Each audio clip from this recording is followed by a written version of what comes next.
I purchased my Wii U in late 2014 at the tail end of grade 7. I guess by that logic you could call me a late adopter, but really I just didn't have the money to splurge on something which honestly didn't seem to justify its existence. Looking back, that hasn't really changed, but when I first started following people playing this game on YouTube, as well as the hype around the first DLC pack, I was willing to put this cynicism on pause for just long enough to take the plunge. Other games looked cool, and I did love my time with the Wii U, but when I was stacking pocket money, it was all for the chance to get behind that wheel like I had in my younger days. So yes, I forked over hundreds of dollars just to play Mario Kart in that instant. And my god, was it worth it! The hundreds of hours I spent in that game were only bolstered by DLC, and then again with the announcement that it was being ported to Switch. Whilst I longed for a new Mario Kart game, I once again took the plunge and upon its release date played this game for an unhealthy amount of time, yet again. And my god, was it worth it. For the sake of this video, I'm going to be discussing the deluxe version as a game in its own right and treating everything it encompasses as part of the experience. When necessary, I will reference the original, however. Let's get into it. The first thing that hits you about this game is its presentation. Mario Kart is a notoriously bright and poppy franchise, but the 8th installment takes it to another level. I don't like to rave about graphics, but holy f*** is this game beautiful. The character art on the load screens is your first indication of this, and entering your first race is a truly magical experience. Even something as simple as accelerating during the countdown feels much more alive than before. Where previous entries made the kart feel somehow low to the ground and static, this game makes its movements so much more fluid. Seeing the wheels grip the ground as you rev doesn't seem reminiscent of real cars, however, it feels realistic in such a Mario sort of a way. The way that the light, confetti, pedals, and other such things appear is just jaw-dropping. This was the first time that it felt like Nintendo wasn't just being contrarian to graphical prowess, but they were actually going about it in a very them sort of way. The crowds jumping up and down, characters looking at each other, are all such minor touches while bringing the game up significantly. Combining these sort of touches gives it a sense of classiness. It doesn't just feel endearing because it's Mario, but it takes more of a slick approach in its presentation. The other major pillar for this is the score. Other Mario Karts had some boppy little tracks, but the sound in this one feels so alive and energetic. This is because it was the first Mario Kart with orchestrated music. And for that reason, its tracks don't just feel like video game music, but like genuinely enjoyable pieces in their own right. The somewhat jazzy flair which the majority of the game adopts is oh so welcome, and yet something I never would have actually considered necessary. All of this classy sheen conjures up a perfect storm which makes the game feel like the most maximal and grandiose Mario Kart to date. And I could go on for hours about the texturing, the upgrade to 60 FPS, the way the karts tip slightly when you go around the corners, or the energy in the character animations, but I don't have enough storage space on my computer for these discussions, so yeah. One of the things which gets frequently criticized in Mario Kart 8 is the character selection. I personally loved the fact that the Koopalings were finally playable, as well as bringing back a few other characters who were missing from other installments. This is bolstered by crossover characters from Splatoon, Animal Crossing, and Zelda. Whilst the first two franchises mesh nicely with the aesthetic of Mario, something about Link in the universe makes me uncomfortable beyond belief.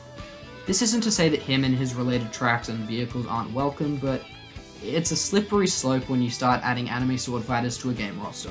The Deluxe also brought a palette swap of Breath of the Wild Link and a matching vehicle which was pretty neat. On the subject of palette swaps, I feel like we need to come back to the main criticism of this game. The one I just said, I guess. This game has the largest roster yet, but that's really a technicality. So many unnecessary clone characters were added to this game. You got 5 babies, 2 robots, 2 furries, 2 dead guys, and a bottle of offspring the Irish would envy. If you do the maths, then 18 out of 42 characters are shit. I'm not saying that I hate these characters, in fact, the skeletal and Koopaling individuals are some of my favourites. The issue here is that they're all on display.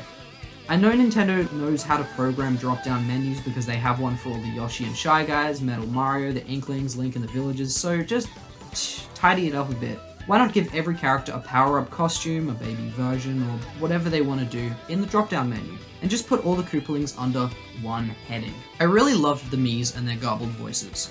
The amiibo suits here are also a bonus, but it really made me long for the DS feature of drawing your own kart emblem.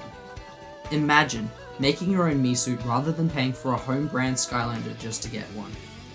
In the Deluxe, essentially all characters are unlocked straight away. I'm sure this is good for some, but the kid in me always enjoyed the time trials, obscure missions and such, which felt like previous entries hid away characters and cart parts in.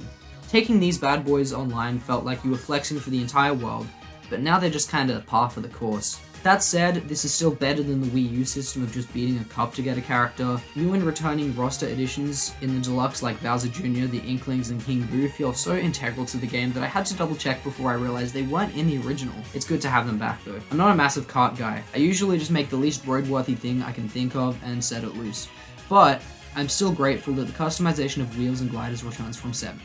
If you're a die-hard sweat, then you can fiddle with stats that don't make a huge difference, but if you're a casual player, make something wacky. Underwater and gliding sections returned from 7, and at this point just feel like integral gimmicks which I adore. What was even cooler is the anti-gravity mechanic in 8. There's something so seamless and pretty about the weird technology and beautiful perspectives it incorporates.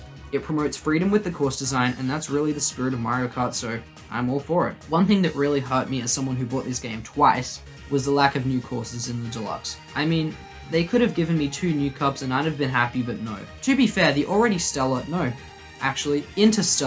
lineup of tracks already here is possibly the strongest yet. I'd struggle to find a track I deem bland in this game because they all just have so much charm. It doesn't really make up for it, but the ability to hold 2 items again returns in the Deluxe. Really though, it should have just been in the original. 200cc is one of the freshest and yet simplest ideas in recent Mario Kart history. The fact that these courses don't actually seem like they were designed for it is all the more chaotic. My only gripe here is that the CPUs don't seem all that apt at actually handling the turns and such on these courses, so they might want to work on that. Not to worry though, because Mario Kart is at its core a multiplayer experience. Overall, I had fun with the multiplayer, but sadly, it takes too much effort to actually play it some of the time. Let's start with the co-op. It's a blast for 2 players, but if you have 3 or 4, the frame rate and resolution of each split screen takes a noticeable hit. It doesn't make it unplayable or anything, but I guess I'm just a slut for crisp performance. And I know they advertise playing with sideways Joy-Cons, but do yourself a favor and buy some extra grips or Pro Controllers. On the Wii U version, this was fine because the controls for that system were bigger, but here it's just a recipe for RSIs. The online for this game holds some awesome memories for me. Voting for courses is a blast, and load times were tolerable. Being able to say the same catchphrase in the lobby is boring, but I guess Nintendo doesn't want their image associated with hate speech and other things, which internet denizens seem to love. Look, I get it. My main gripe here isn't so much the fault of the game itself, but I'm stingy and I don't really want to pay for an online subscription.